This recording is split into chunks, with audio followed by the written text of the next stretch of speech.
The US government has banned Marvel Snap as part of their TikTok ban. GTA 6 may cost as much as $100, and Sony reportedly cancelled half of the 12 live service games announced in 2023. All of that on the TripleJump Gaming News. Hello, welcome to the news. Welcome to a new week. A new week, and guess what? What? No Switch news. It's unprecedented. No Switch news because they already told us all about it on Friday. Yeah, even though everyone else had already told us all about it before Friday. Yeah, so no Switch news, no layoff news at this point. We're mixing things up here today. Yeah, it's a different genres of news today. How exciting. It is. Beginning with the US government, temporarily as it turns out, or hopefully, banning Marvel Snap as part of the TikTok ban that happened over the weekend. So it all comes down to essentially Marvel Snap being under the same business umbrella as TikTok. So we were all expecting, or at least predicting, that the TikTok ban would happen on the 19th, was it? Yeah. If they weren't going to go along with this divest or ban law happening in the US. But what people didn't necessarily expect is that Marvel Snap would also go down as well. Yeah, it seems to been a bit of a surprise to both players and the developer as well. So Second Dinner is the developer of Marvel Snap, and it was published by ByteDance-owned publisher Nuverse. ByteDance being the owner of TikTok and the problem child in this kind of divest or ban law that they have implemented. If you were to open Marvel Snap within the United States borders at this time, you would get a "sorry, Marvel Snap isn't available right now" message that carries on with, "A law banning Marvel Snap has been enacted in the US. Unfortunately, this means you can't use Marvel Snap for now. Rest assured we're working to restore our service in the US. Please stay tuned." Yeah, it's worth pointing out that this is all sort of at time of recording. This is true, but the latest we're seeing right now is that Second Dinner did tweet 7 hours ago, again at time of recording, saying, "We've been working around the clock to bring Marvel Snap back up in the US and hope to have it back online within 24 hours. We'll update you once it's back up. In the meantime, global players should be able to continue to play it with no issues." This is, of course, in line with the fact that TikTok itself is now back up in the US. So seemingly Marvel Snap will also be back up soon when they've ironed out whatever creases have been caused by the temporary ban. And again, this is the mobile game Marvel Snap, not the online game Marvel Rivals, which, though it is owned by a Chinese company, is not affected by this at this time. So they are still living large. Yeah, just some Chinese companies are bad, seemingly. Yes, so Ben Brode, who is the Chief Development Officer and co-founder at Second Dinner, has been on Blue Sky posting that, unfortunately, Marvel Snap is temporarily unavailable in the US App Store and is unavailable to play in the US. This was a surprise to Second Dinner and our publisher Nuverse. We're actively working on getting the game up as soon as possible, and we'll update you once we have more to share. So yeah, seemingly not something they were expecting. Like the way they've kind of been tweeting about it has been like, "Oh, this wasn't something that we were aware was going to happen." And it does feel like a bit of a shame because they're kind of just like a quasi little victim on the relationship side. To this. Yeah, it's a bit strange. They've caught a stray with the TikTok ban there. And TikTok's now back and fine and dandy, and Marvel Snap is still being affected, which is unfortunate. Yeah, so this all obviously comes as part of the Republican rise to power this week, being their situation, and TikTok being a propaganda machine, as quoted by one of the governors, which I don't think he was supposed to say that. That's what the inside thoughts are for. Yeah, do you mean that Republican rise to power where the Republicans and Donald Trump were saying TikTok is bad, we need to bring TikTok down, and now TikTok is back up saying, thanks to President Donald Trump, we're now back up. That one? Is that the one you're talking about? The one, oh, right, okay, yeah. But yeah, so maybe Marvel Snap will be back up soon, but we'll have to keep an eye on it. It's a propaganda machine, Ashton, Marvel Snap. It's not. It's a propaganda machine. You can play as Captain America in it. That's true, yeah. What do you want? Anyway, less about that and more about this next thing now, which is one of those things which I think people might take out of context. Do you think? Well, it probably is, isn't it? So GTA 6 might cost as much as $100. This is according to Matthew Ball of Apillion, who that's a sort of a game investment company, some kind of Scroogel about investment. And his State of Video Gaming 2025 report. So he's an analyst, and he has claimed that there is a hope among publishers in the gaming industry that GTA could cost up to $100 at launch. So essentially, the reason that he thinks people hope that this will happen is because that means that other companies can raise their prices as well. So this comes as like Take-Two have previously been one of the first to raise their prices from $60 to $70, which was back in 2020. Which then transitions to every single game ever launching at $70.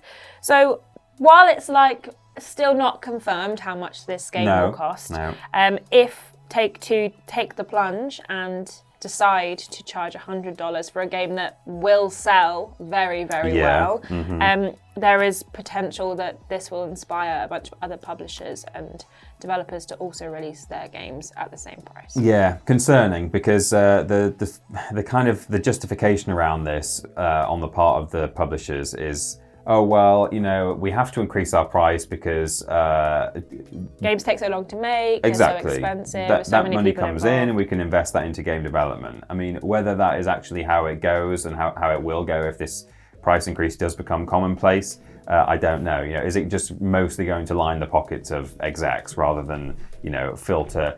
I somehow think it's not going to trickle down to the developers on the ground, or possibly even to the quality and the scope and the size of the games. It might just be, hey, we charge more now, deal with it. Obviously, GTA 6 is going to be a game with massive scope and massive size. But that might be an outlier, I think, potentially. Yeah, so obviously this GTA is like quite famously been a bit of a game changer and could potentially be that again if it ups its prices and its scope to such a scale where we see a shift in the industry. I don't know how many games can justify charging $100 at this point. Some games still only charge $50 or $35. Exactly. There is some kind of like awareness of how much games should cost in regards to each other. But also I think what's very interesting is that if you are a game releasing near whenever GTA is, I think ahead of GTA at this point, if this game is going to come out and it's going to cost $100 for just a standard unit, we're not talking special edition or anything, you're not going to buy that other game that you were sort of interested in for $60 when you need to save up $100 to buy the next one. Yeah, that's how I feel about this, is that if the idea is, if we start charging more for games, then that's a lot more money coming into the industry and we can invest that back into development or do whatever they want with it. It's up to them, I guess. But to take me as a single case point, which is not necessarily representative of everyone else, if I've got, for example, maybe about $70 per month budgeted to buy one game a month, then if this price goes up, I'm just going to be buying games less often. I'm not going to say, all right, I'll pay $100 a month now because that's the price of a game. It's like, no, I'll just have to wait every 6 weeks instead of every 4 weeks to buy a new game. So, I'm sure that's not true of everyone, but some people only have so much money available to spend on games. And increasing the price is not going to mean that more of their money goes to games. It's just, they'll have to just buy fewer games. I think it's also such a jump. It is a big jump. $60 to $70 from being like $5,999 to being $6,999 is one thing, but if you go up to it's £99.99, that's like quite a jump. That's like a significant portion of my rent. Yeah. That like I'm now paying. Well, because invariably they just convert dollars to pounds, like as in they change the symbol. They don't do the conversion rate. So we will be paying probably £100 or maybe sort of 90 odd pounds at best for games, which is insane. It's ridiculous. It is. Now this is all obviously like hearsay and just analysis of numbers, I guess. I don't know what Matthew here analyzes specifically to find out how he's feeling. There's been quite a lot of discussion on Twitter, been like, hey, maybe you should have spoke to some more developers and publishers, and someone saying, you're not supposed to say the quiet part out loud. So we'll see what happens. Obviously, we're still waiting on GTA to give us any information whatsoever. Will it even come out this year? Who even knows? Yeah. So we'll see what happens with that one when it launches. this year? Question mark is that's the next thing. But yes, so another story now. Sony have reportedly cancelled half of the 12 live service games that were announced in 2023. If you remember, back in 2023, the then CEO Jim Ryan, local boy, announced that 12 live service games would hopefully be out by 2025, and over half of those have now been reportedly cancelled, or in the case of Concord, unreleased entirely after actually coming out in the first place. Yeah, we saw in 2023 a real emphasis from PlayStation and Sony regarding their future into multiplayer and live service games. This now, like, over half that have been cancelled comes as Bend Studio and Bluepoint Games have had their 2 live service multiplayer games cancelled. Ben Studio apparently was working on a military shooter game, which did get briefly leaked last month, and Bluepoint were apparently working on a God of War multiplayer spin-off. Yeah. Whatever that would have looked like, but now both are reportedly no longer going ahead. Yeah, it seems like there's been a kind of an internal review of Sony's approach to multiplayer games, because they were kind of at a fork in the road with Helldivers 2 having done so well, and then on the other hand, Concord, of course, having done catastrophically badly.